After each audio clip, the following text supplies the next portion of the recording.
Bonjour et bienvenue dans cette vidéo où on essaiera de traiter une technique qui est l'Idle-Host Scanning. Cette technique qui n'est pas toute jeune mais qui est loin d'être démodée, elle permet de faire un scan de port TCP sur une machine sans que cette dernière sache que c'est vous qui le faites. Ainsi, l'anonymat est garanti à 100%. Pour ce, nous allons suivre le plan suivant. Nous allons commencer par une petite introduction, suivi par le scénario avec lequel fonctionne cette technique. On parlera aussi d'un outil qui est très puissant, où on introduira l'utilisation de ces derniers, qui est Scapy. On aura un chapitre spécialisé dans cet outil, dont la formation avancée sur la sécurité. On parlera ensuite de quelques outils qu'on va utiliser dans notre lab. Et on finira notre présentation par un lab. On exploitera tout ce dont on a parlé au sein de notre lab qu'on a mis en place depuis le début de la formation. Il faut savoir que cette technique, comme on l'a cité tout à l'heure, n'est pas toute jeune, mais elle est un peu vieille, mais elle n'est pas démodée, elle est toujours utilisée et garantit un anonymat. Le concept est le suivant: un scan de port sur une machine, mais c'est que la machine cible croit que c'est une autre personne qui est en train de la scanner. En utilisant ce principe, vous pourrez ainsi garder un anonymat total vis-à-vis la machine scannée et ne jamais vous faire prendre quand vous êtes en train de faire une reconnaissance active de la machine cible. L'Idle-Host Scanning a un autre nom, on l'appelle aussi le Zombie Scanning. Il faut savoir qu'un paquet TCP est composé d'au moins deux protocoles, l'IP et le TCP. Ce sont deux protocoles bien distincts. Sur l'IP, on peut par exemple monter un protocole de couche supérieure, par exemple l'ICMP, l'UDP ou encore l'IGMP. Quand votre ordinateur, par exemple, reçoit deux paquets de façon très rapprochée, il faut bien qu'il arrive à déterminer quel paquet a été envoyé le premier du dernier. Une chance pour nous, le protocole IP a un champ prévu pour numéroter le paquet, qui est l'IP-ID. C'est grâce à cet IP-ID et cette numérotation, autrement dit du paquet, qu'on va pouvoir, autrement dit, exploiter notre Idle-Host Scanning. On peut jeter un petit coup d'œil sur notre IP-ID en utilisant la commande hping3, en pingant notre machine cible, par exemple, ou une machine X, juste pour voir à quoi ça ressemble. Ensuite, on aura notre paquet qui est envoyé avec des informations sur ce dernier. Vous remarquerez un champ ID avec l'idée qui est en train de s'incrémenter.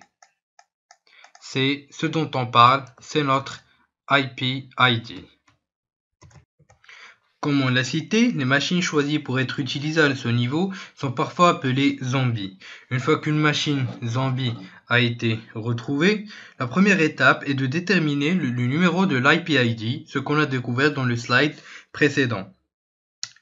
Donc, une fois en envoyant un paquet de synchronisation SYN-ACK pour synchronisation acquittement aux zombies, le pirate recevra un paquet RST portant le numéro de séquence.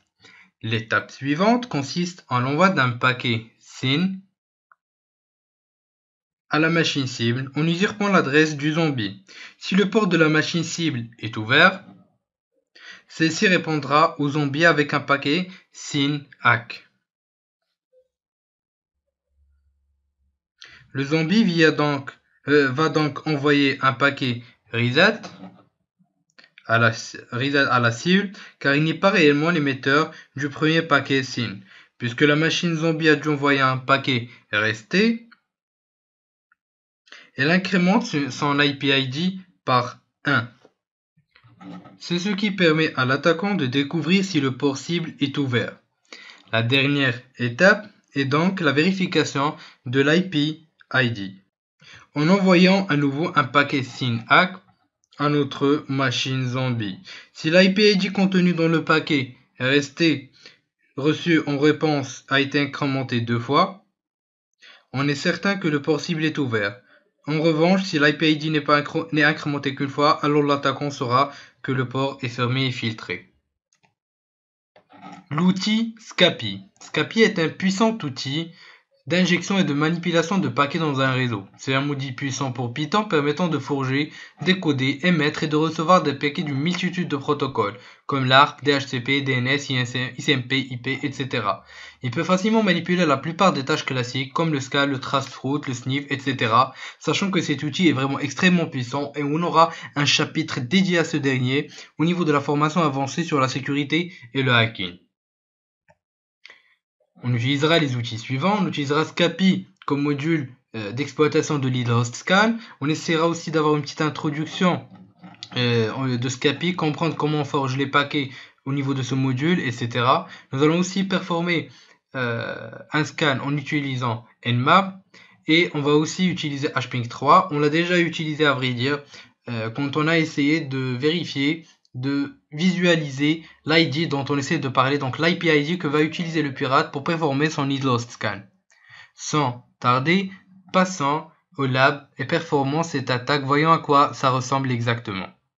Avant de pouvoir manipuler un script et utilisant le module Scapy, on va essayer de découvrir cet outil, comme on a cité, qui est écrit en tant que module Python et qui est vraiment extrêmement puissant. Pour d'abord lancer Scapy, il vous suffira de taper Scapy sur votre invite commande. Ce qu'on essaiera de faire, c'est de construire un paquet et en l'envoyant dans un réseau, mais aussi d'analyser la réponse de ce dernier. On va tout d'abord créer une couche IP en assignant le protocole IP des composants à une variable i. On pourra visualiser les composants de ce dernier en tapant notre variable point la fonction display. Vous remarquerez tous les composants d'un paquet IP. Automatiquement, l'adresse IP source et destination et l'adresse loopback de la machine.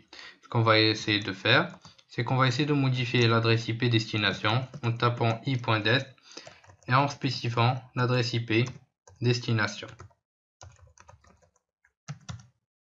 On verra si cela a bien marché en revoyant la structure de notre paquet. Effectivement, cela marche parfaitement et on a l'assignation directement de l'IP source de notre machine locale vu qui va récupérer l'adresse IP qui est assignée dans la carte réseau ED0. Maintenant, ce qu'on va faire, on a déjà fait maintenant la couche IP, on va essayer de créer la couche UDP. Pour ce, on va créer une variable U et lui assigner UDP. Vous pourrez voir la structure du paquet en choisissant U.display, les champs. Donc par défaut, on a le port 53 qui est assigné, qui est le port de main. Pour pouvoir visualiser ceci, il suffit de taper le nom de variable, le champ que vous voulez voir. Donc u.deport, c'est le port 53. On va essayer de modifier ce port et d'assigner une adresse, d'assigner le port 123 qui est celui du NTP. On va revisualiser pour voir si les modifications ont été effectuées avec succès. Effectivement, on a le port NTP pour Network Protocol. Network Time Protocol. Ce qu'on va faire maintenant, c'est qu'on va combiner entre ces deux couches.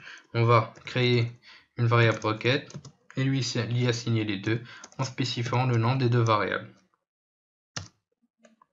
Ensuite, on va voir si notre requête a été bien créée avec succès.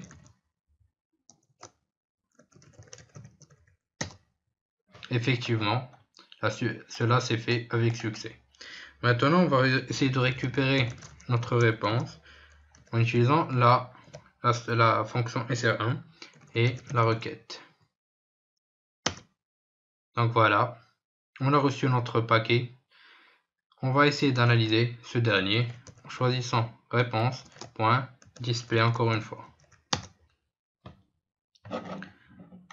Donc effectivement, vous avez la réponse avec tous les paramètres dont vous aurez besoin. Généralement, vous recevrez ce type de message quand le port est fermé. Donc le port NTP dans notre cas est fermé.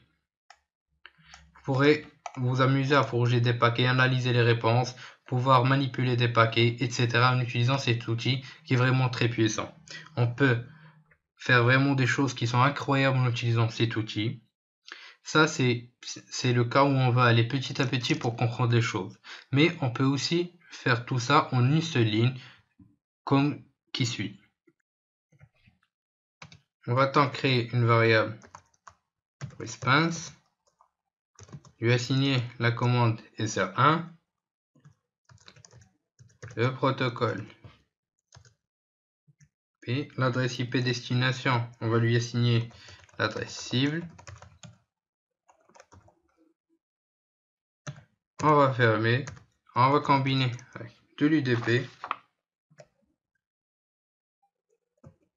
Comme port destination, on va spécifier le port 53. Un timeout 1.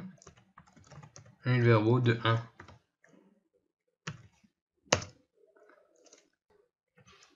Donc verbose, excusez-moi.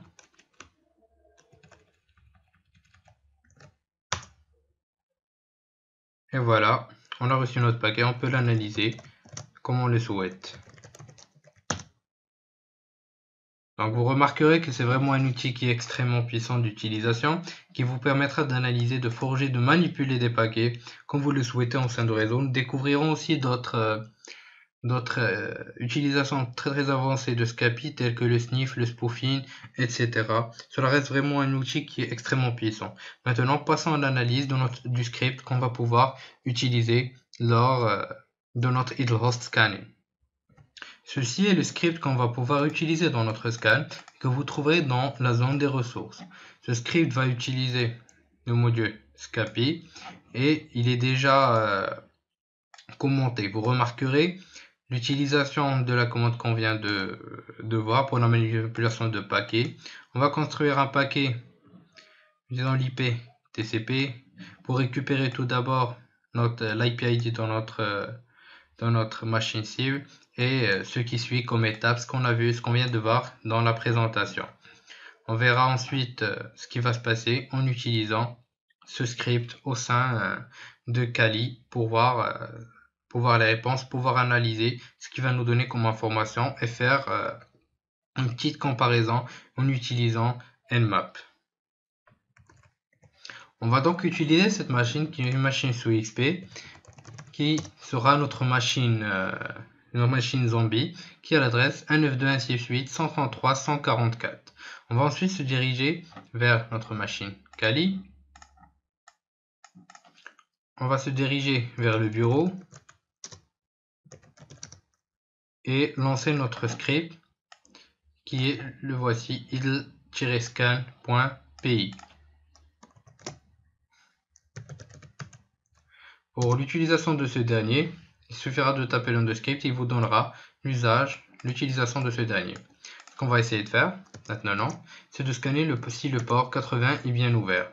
Donc on choisit l'adresse IP zombie qui est le 192.168.133.144. Notre adresse IP cible, le 192.168.133.129 et le port qu'on veut tester, par exemple le port 80. Donc, on a comme réponse que on voit l'utilisation du script. On a le scan de cette adresse IP, le port 80 en utilisant la machine comme zombie. On a le PID qui est 1695 et qui a été incrémenté 2 fois. Donc on a 1697. C'est que le port 80 est ouvert. Comme on l'a vu dans les slides, ce qu'on va essayer de faire, c'est de lancer Nmap pour voir si ce port est vraiment ouvert. Effectivement, il est ouvert. On va faire le test avec un autre port. On va prendre par exemple le port 445. Voilà, il a été incrémenté de 2. Donc effectivement, le port est ouvert. On va essayer sous Nmap. Et effectivement, le port est ouvert. Maintenant, essayons avec le port 90. Donc l'IP ID a été incrémenté de 1. Donc le port est ouvert et est fermé, excusez-moi, comme on a pu le citer dans la présentation. Donc effectivement, le port est fermé. Concernant l'utilisation de Scapy, c'est la base. La raison pour laquelle on l'a introduit dans cette formation est qu'il vous permettra une manipulation très simple et vous pourrez coder tout ce dont vous aurez besoin comme tool, parce que c'est quand on arrive à coder nos propres outils selon nos propres besoins, on arrive à un autre niveau.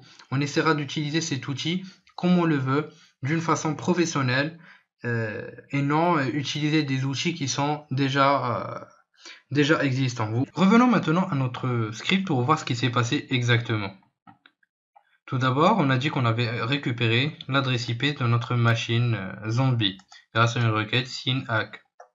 Ensuite, on a pu envoyer une requête à la machine zombie avec l'adresse IP spoofée dans notre machine, zombie. On a performé une sorte de requête spoofée en utilisant la machine zombie vers la machine cible.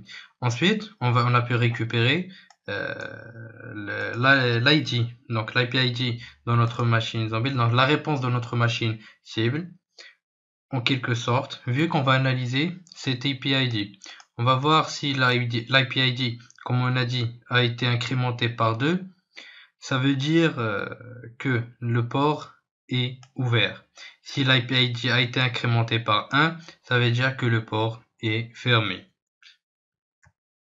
On peut aussi performer un test idle-host scanning en utilisant l'outil Nmap. Pour ce, on tape Nmap et l'option SI. On tape ensuite l'adresse de notre machine zombie et l'adresse de notre machine cible. Ensuite, on va spécifier un port pour ne pas perdre du temps en attendant le scan de tous les ports. Vous aurez comme message l'utilisation du zombie qui a l'adresse suivante pour effectuer ce scan et vous aurez la réponse de ce dernier. Donc vous remarquerez que Nmap est encore une fois aussi rapide que Scapy, mais l'utilisation de Scapy reste plus professionnelle. Vous comprenez, c'est bien de coder soi-même ce dont on a besoin, car on arrive à un niveau où on pourra toujours utiliser les outils des modules pour arriver à satisfaire les besoins dont on a besoin, et que les outils traditionnels que pas tous les outils traditionnels peuvent y répondre. La manipulation de modules tels que Scapy vous rendra capable de forger, de manipuler n'importe quel type de paquet et pouvoir performer des attaques plus avancées et à des fins. Pendant cette vidéo, nous avons pu découvrir le concept de lead-host scanning, les étapes qu'on performe. Ainsi, on a pu aussi découvrir le module très puissant qui est écrit en Python, qui est Scapy, qui nous avait permis de voir ces étapes plus précisément. Nous avons aussi pu performer un test lead-host scanning en utilisant Nmap. Je vous dis merci de votre suivi et à la prochaine vidéo.